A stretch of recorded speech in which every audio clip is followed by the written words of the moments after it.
在一片激动人心的狂欢中，欧洲最大的门窗幕墙盛会 BAU 2023在德国的慕尼黑夜色中闪亮登场。如同饱含期待的探险家，我搭上了飞往德国的航班，那心中充满对未知前沿品牌新产品的热切期盼。那春风4月，我在德国展会现场呢，感受到窄边设计正像一股潮流般的席卷全场。它们就像我们的救赎啊，让我们在被水泥森林环绕的同时呢，能够在家中享受到无边的视野。这无疑满足了城市人对宽阔的视野的深深向往。但是呢，优点的背后往往伴随着挑战。窄边门窗啊，由于玻璃面积大，常常让人们对其的存在产生了错觉，由此导致的撞玻璃事件呢屡见不鲜。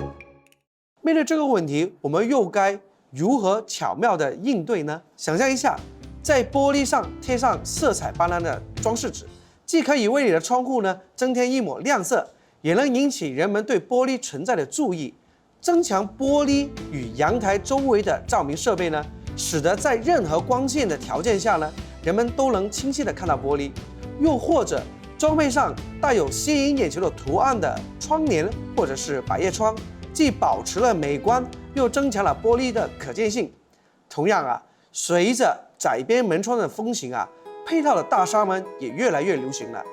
而这些大纱门呢，通常都是采用比较薄的高清网，这种材质啊，对于冲击极为敏感，稍不留神呢，就有可能在纱门上留下一道难以修复的疤痕。那这个时候呢，也就可以试试双面的磁力贴，或者啊，你钟爱的一对冰箱贴，将它们一正一反的贴在纱门上，既保护了纱网，又制造出美观的警示效果。那只是呢，在贴磁力贴的时候啊，要注意它们的极性，防止呢同极相斥贴不上了。那总体来说呢，通过一些简单而富有创意的方式呢，我们确实可以轻松的解决这个问题，更是呢给我们的生活呢增添一抹别致的色彩。那以上呢就是我们这期的全部内容，喜欢的话呢给我们点个赞，那或者有什么跟我们交流的呢，在评论区给我们留言，我们下期再见，拜拜。